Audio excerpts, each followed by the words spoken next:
that time. We're right on time. It's about that time for the IRS train wreck of the week. This is the segment of the show where we talk about somebody who came in and, frankly, their situation was just a train wreck. And after I got involved, we managed to solve it for them, basically. So in this case, I don't have much time today, but I don't need that much time in this particular case. I had a doctor who was living in the Virgin Islands, okay? And the IRS filed what's called a notice of deficiency saying that he owed over $201,000 to the IRS. Now, here's the little deal here. Here's the little technicality, is that residents of the Virgin Islands don't pay taxes to the Internal Revenue Service. They pay taxes to the Virgin Islands Taxing Authority. Now, they pay taxes at the same rate, okay? But they file their returns in the Virgin Islands, and that money's supposed to stay in the Virgin Islands for Virgin Islands, priorities and budget, okay?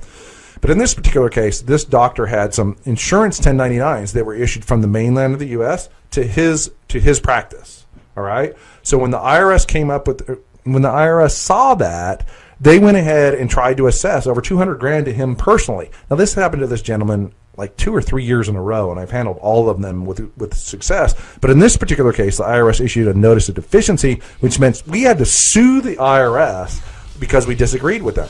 So long story short, it's not every day that you hear an attorney say they're going to sue the IRS. So long story short, we sued the IRS, and the other day they called me and they said, we concede. Your client owes zero. Big fat zero. So, all right. What was that initial number? $201,000 and change. Ow. Went down to zero.